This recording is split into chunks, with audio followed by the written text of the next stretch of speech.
What's up, family? This is your man, not your boy, bringing you another gold nugget that you can either pick up or you can just kick it aside.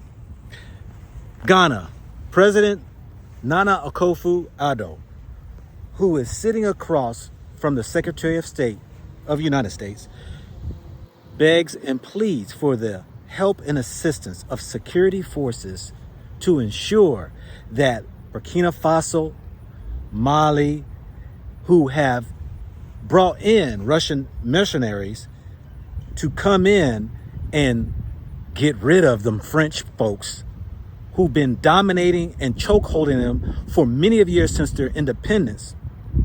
President of Ghana figures he will go ahead and inform America on what is happening on his borders. Check this video out and I'll be back. So this is a very good occasion, but it's a particularly good occasion because we greatly value Ghana's leadership and your leadership in West Africa, the important efforts on regional security. We're strong partners, including on the UN Security Council, which we greatly value, partners for democracy and security in West Africa. And we greatly appreciate the peacekeeping contributions that Ghana makes, but also just more broadly, your own leadership for peace, for security, for democracy. Many challenges, but we're grateful to actually be facing them together, and really pleased to have you here this week for the summit. So thank you, Mr. President. Appreciate the time. So, Mr. Secretary, thank you very much. We'll just thank the American government for the invitation to participate in this summit. I think it's a summit that's been long overdue. I believe it's the second. The last time was, what, over 10 years ago? Yeah. Perhaps we should be doing more, but it's good that it has happened. It gives us an opportunity to talk about many common threats and challenges that we have, which you've identified, and particularly for us, to be able to put into relief where we are. Yesterday I had I was part of an extremely useful meeting with the people from the Congress to come and talk about security matters. I believe that, Madam, you were there, you were part of the meeting. And its significance for us. And I think that beyond everything, that is a matter that I want to urge upon you. Today, Russian mercenaries are on our northern border. Burkina Faso has now entered into an arrangement to go along with Mali in employing the Wagner forces there.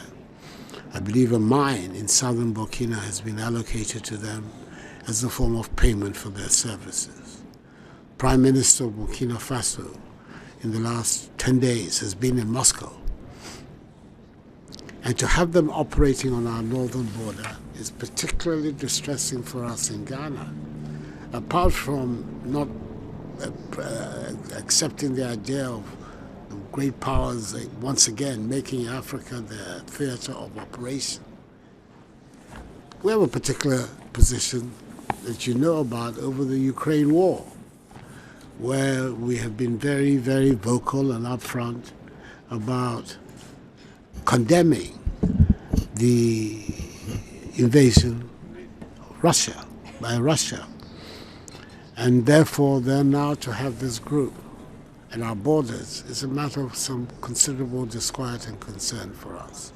And we really like to have a privileged opportunity to talk about its implications and what we believe ought to be the case. This is what took place with the discussion in the Congress yesterday, which I found very fruitful.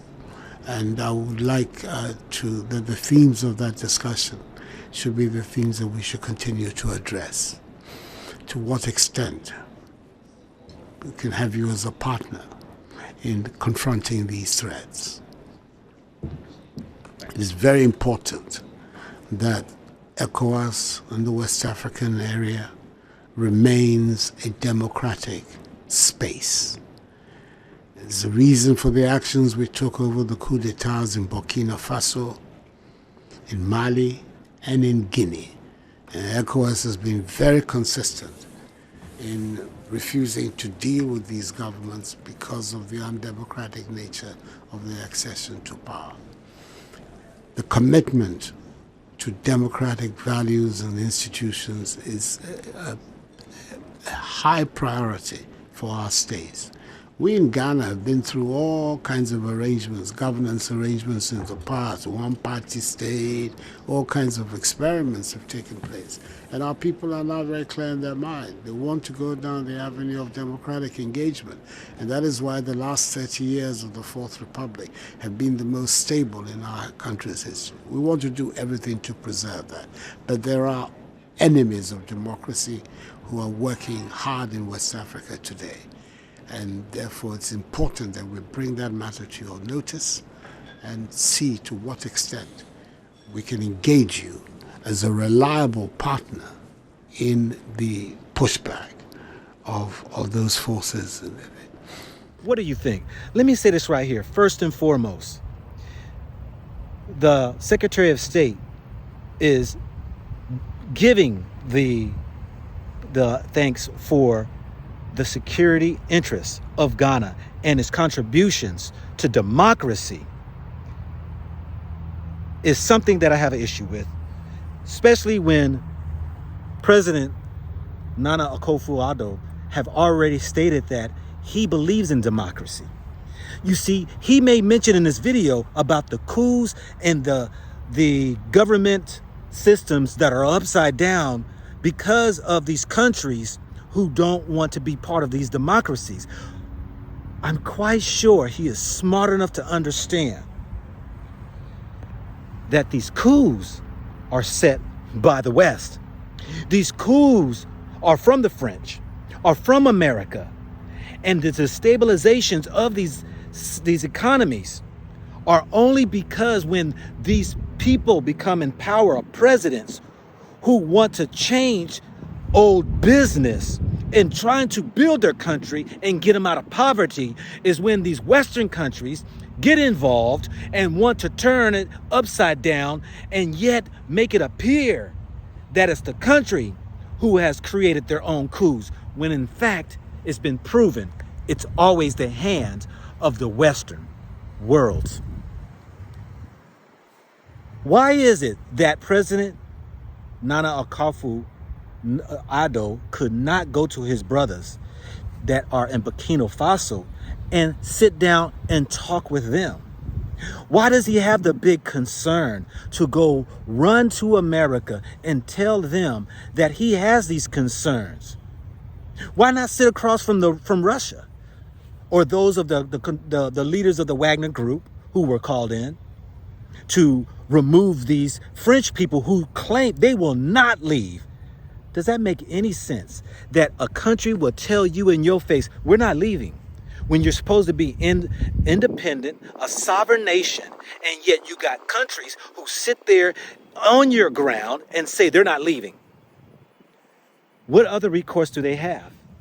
You see, let me share with you all, because I did 20 years in the government, military to be exact, and I know intelligence. Let me tell you this right here, a little bit about democracy.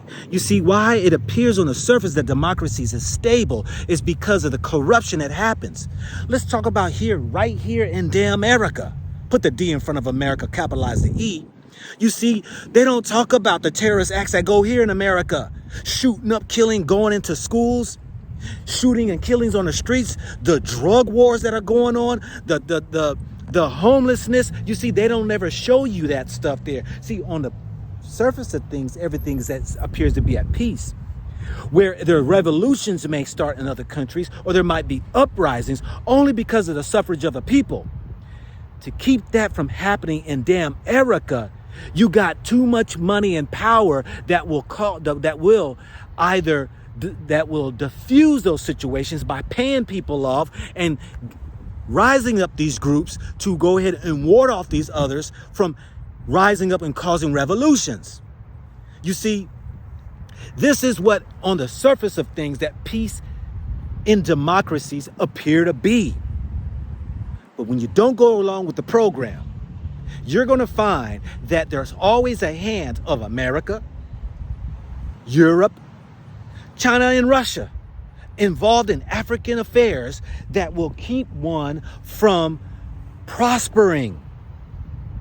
Why is it in the Arab nation They don't have a democracy. And I've been to those countries. I lived in those countries. And they have a thriving society. Why do you see in China? Why do you see in North Korea thriving communities that have no partake in democracy governments? Why does Nana Akufo-Addo believe that democracy is the way? It's only because those leaders who are in place, they get kickbacks, they get support financially. Their children go to the universities over in Europe. They get the biggest, fattest steaks, lobsters, and the big houses.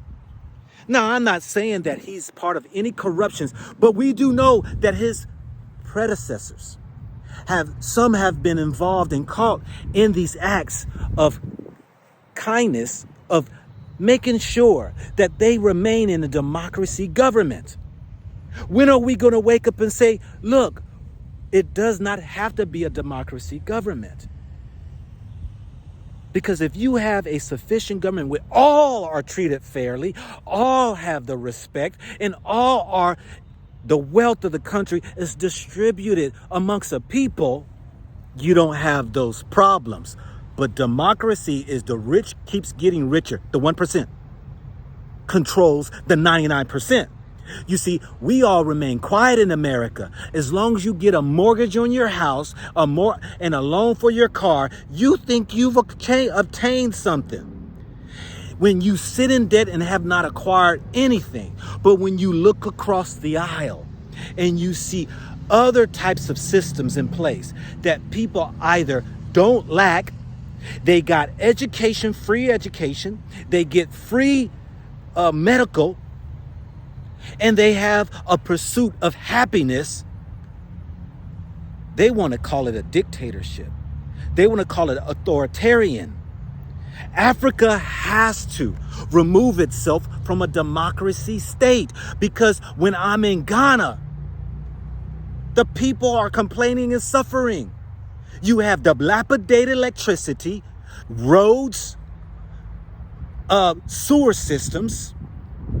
You have antiquated technology that you still can't even find who owns what land, and you call that a democracy. Teachers are not being paid on time. Government workers are being paid late. You call that a democracy? I think that some of the African leaders need to really come over in these democracies and really see how they are surviving and thriving off the backs of the weak who remain poor. Yet you find these other countries, whether it's Russia, China, where it's the Arab nations, all thriving in a sense of they have no lack. You can call it a socialist system. You can call it a communist system. But you really think that the democracy is for an African people filled with hundreds of different tribes, hundreds of different languages, only to be colonized in the past and only had a freedom, only got your independence in 60 years, and thinking that you have a better way of life when you haven't tried any other system. This is why many African countries now are going towards the BRICS, going to other types of systems in order for their country to be able to get a hold of their resources so that they can live and build and develop. Because only thing these Western countries wants to do is take your resources, keep you submitted, knee on your neck. And President Nana Akufo-Addo cannot see that. God bless his heart. For I don't know what goes on behind these closed doors of the strangulations, of the threats that he might be up against. I don't know that, because I do know if you don't comply, you die. If you do not submit, it is it. We have to get to a place to be able to unify within African unions and realize that we can rely on each other. We have all the resources, the food, the diamonds, the gold, the silver, the cobalt. We have everything, the cement, to build a nation without outside other influences. The day is coming, though. It's going to happen because some of these African countries are realizing, like the French-controlled countries in Africa. But interesting enough, this right here meeting was in December. And just recently, here in 2023, President Nana Akufo-Addo have already stated that he, as a UN security member, sees the unfairness. He sees the dysfunction in the UN, and that he is thinking that there is nothing being done only because there are those who are controlling and keeping security from happening in Africa. His eyes are being opened. I hope that every African leader can get their eyes on this information to realize that it's been long enough that our people have suffered. It's been long enough we have not been reaping from our own resources. It's been long enough that we have these puppets in place to control nations that many are tired of it. Ghana don't even have a minimum wage for their people, but all the outside powers that come in and start businesses can rape their people and pay them $120 a month. That's a shame. But yet, he thinks that's democracy. This is your man, not your boy, bringing you another gold nugget that you can either pick up or you can just kick it aside. Think about it, think about it, think about it.